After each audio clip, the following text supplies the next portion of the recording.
ગુજરાતના અગ્રીમ અખબારોમાં આપની કોઈ પણ પ્રકારની જાહેરાત આપવા માટે સંપર્ક કરો. જાહેરાત વ્યાજબી ભાવે પ્રસિદ્ધ કરી આપવામાં આવશે.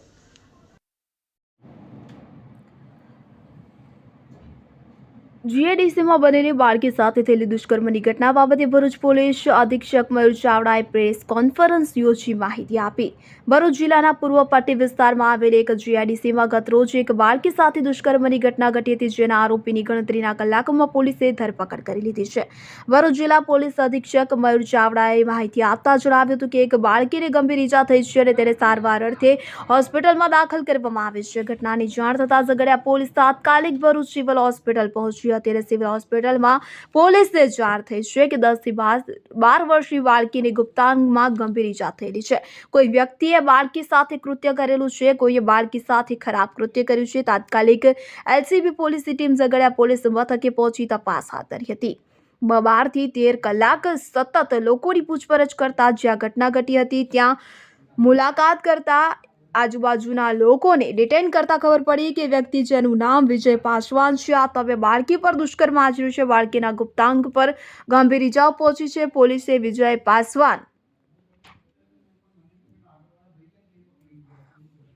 ની ધરપકડ કરી વધુ કાર્યવાહી કરી છે. બાળકીને ઉત્તમ સારવાર મળી રહે તેવી વ્યવસ્થા કરી રહ્યા છે. ત્યારે બાળકીને ભરૂચથી વડોદરા એસએસજી હોસ્પિટલમાં રિફર કરવામાં આવી છે, જ્યાં તબીબોની ટીમ અને પોલીસની ટીમ બાળકીને ઉત્તમ સારવાર મળી રહે તે માટે પ્રયત્નશીલ છે. વિજય પાસવાને આ બાળકી સાથે અગાઉ 1 માસ પહેલા પણ આવું કૃત્ય કર્યું હતું. પોલીસે પુરાવા એકત્ર કરવાની પ્રક્રિયા ચાલુ કરી છે. તપાસની ટીમ રચના કરવામાં આવી છે. ડીવાયએસપી અંકલેશ્વર તપાસ ટીમમાં હેડ છે અને ઝઘડિયા પોલીસ મથકના પોલીસ ઇન્સ્પેક્ટર ઇન્વેસ્ટિગેશન અધિકારી છે. સમય મર્યાદામાં ચાર્જશીટ દાખલ કરવામાં આવશે અને ટૂંક સમયમાં આરોપીને કડકમાં કડક સજા થાય તે પ્રકારની કાર્યવાહી ભરૂચ પોલીસ કરશે તેમ પણ જણાવ્યું હતું. યાકુબ પટેલ, ભરૂચ. 16 તારીખે ઝઘડિયા જીઆઈડીસી પોલીસ સ્ટેશનના પોલીસ સબ ઇન્સ્પેક્ટરને ખબર પડે છે કે એક બાળકીની ગંભીર ઈજા થઈ છે અને એની સારવાર માટે એને ઝઘડિયાથી ભરૂચ શિફ્ટ કરી છે. આ મેસેજ પ્રાઇવેટ માણસ મારફતે મળતા ઝઘડિયા પોલીસ તાત્કાલિક સિવિલ હોસ્પિટલ ભરૂચ પહોંચે છે અને સિવિલ હોસ્પિટલ ભરૂચમાં એ ખબર પડે છે કે એક આશરે 10 થી 12 વર્ષની બાળકીને ગુપ્ત ભાગમાં ખૂબ જ ગંભીર પ્રકારની ઈજાઓ થયેલી છે અને કોઈ વ્યક્તિ એની સાથે કૃત્ય કર્યું છે. તો એ ખબર પડતા તાત્કાલિક પોલીસની ટીમ ડોક્ટરો સાથે કોઓર્ડિનેટ કરી અને એને સારવાર આપી અને એને જીવને જોખમ ના થાય એ પ્રમાણેની વ્યવસ્થામાં જુટી ગઈ.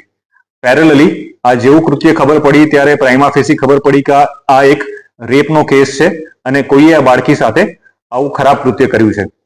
તાત્કાલિક એલસીબી, એસઓજી, ડીવાયએસપીની team Jhagadia GIDC police station પહોંચી અને આ કોણે કર્યું છે અને કેવા સંજોગોમાં આ કૃત્ય થયું છે એની તપાસ હાથ ધરી. આશરે 12 કે 13 કલાક કન્ટિન્યુઅસ લોકોની પૂછપરછ કરતા, જ્યાં બનાવ બન્યો છે ત્યાં વિઝિટ કરતા અને આજુબાજુના ઘણા લોકોને ડિટેન કરતા ખબર પડી કે એક વ્યક્તિ જેનું નામ છે વિજય પાસવાન, આ વિજય પાસવાને આ બાળકી ઉપર રેપ કર્યો છે અને એના ગુપ્ત ભાગમાં અમુક મેટાલિક પાર્ટ ઇન્સર્ટ કર્યો છે, જે ખૂબ જ ખરાબ કૃત્ય થયું છે.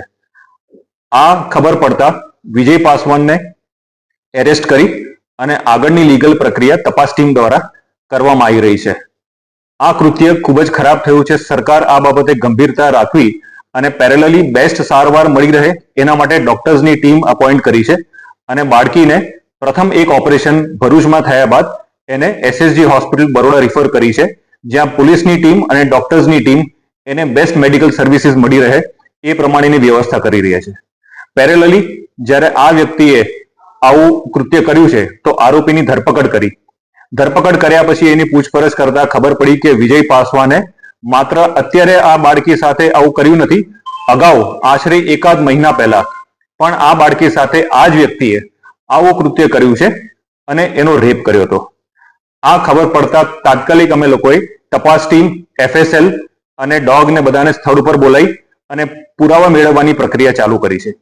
પેરેલલી બાળકીની સારવાર સારી રીતે રહે, એના મધર ફાધરને વિક્ટિમ કમ્પેન્સેશન હેઠળ મળવાપાત્ર તમામ કમ્પેન્સેશન મળી રહે એ પણ અમે લોકો ખાતરી કરીએ છીએ અને તપાસને સારી રીતે પૂરી કરવા માટે અને સમય મર્યાદામાં પૂરી કરવા માટે એક તપાસ ટીમની રચના કરવામાં આવી છે, જેમાં ડીવાયએસપી અંકલેશ્વર તપાસ ટીમના હેડ છે, ઝઘડિયા પીઆઈ ઇન્વેસ્ટિગેટિંગ ઓફિસર છે, એલસીબી ને એસઓજી ની ટીમ એને ફોરેન્સિક્સ અને સાયન્ટિફિક એવિડન્સ ભેગા કરી અને એના વિરુદ્ધ સમય મર્યાદામાં ચાર્જશીટ કરશે.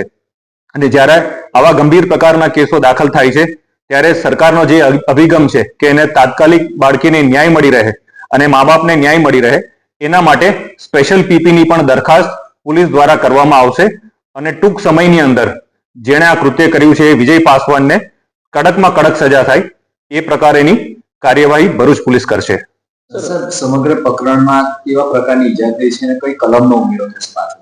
બેઝિકલી જ્યારે ગુનો દાખલ કર્યો ત્યારે 137, 65 અને પોક્સો એક્ટ BNS ની અલગ અલગ સેક્શનમાં, પણ જ્યારે અમને ખબર પડી કે બાળકી સાથે માત્ર આ કૃત્ય નહીં પણ એની ઉપરાંત એક મેટાલિક રોડ સાથેનો પણ એની જોડે વ્યવહાર થયો છે ખરાબનો, તો અમે લોકોએ BNS ની સેક્શન 109 એટલે કે જૂની એક્ટની આપણી 307 નો પણ ઉમેરો કર્યો છે. એટલે તમામ સેક્શન જે લાગુ પડતું હશે એ અમે લગાડી છે અને હજી બી જો કોઈ બીજા એવિડન્સ મળશે અથવા બીજો કોઈ કૃત્ય થયું હશે તો એની પણ તપાસ અમે કરશું. બાળકીની હાલત ત્યારે કેવી છે? બાળકી ગંભીર હાલતમાં હતી જ્યારે ભરૂચ સિવિલ હોસ્પિટલમાં આવી હતી. પ્રાથમિક એની સર્જરી કરવામાં આવી અને એના પછી બરોડા સિવિલ હોસ્પિટલમાં અત્યારે બાળકી સ્ટેબલ છે એવા મેસેજ છે. તેમ છતાં જે પ્રકારની ઇન્જરી છે એ પ્રમાણે ડોક્ટર્સની ટીમ કન્ટિન્યુઅસ એ બાળકી ઉપર નજર રાખી રહી છે અને એને સારવાર આપી રહી છે. અમે એ જ પ્રાર્થના કરશું અને અમે એ જ એફર્ટ કરશું, પોલીસ કે ડોક્ટર કે કોઈ બી વહીવટી તંત્ર, કે બાળકીનો જીવ બચી જાય એટલે બેસ્ટ સારવાર મળી રહે એ પણ અમે એન્શ્યોર કરશું. અને દિલ્હીનો નિર્ભય કાંડ સાથે સરખાવી શકાય? કયા કાંડને કઈ રીતે સરખાવાય એ બેઝિકલી અલગ અલગ વિષય છે, પણ આ કૃત્ય છે એ ખૂબ જ ખરાબ છે અને એના માટે પોલીસ સ્ટ્રિક્ટ એક્શન લેશે. ઇન્વેસ્ટિગેશન હાલ ચાલુ છે.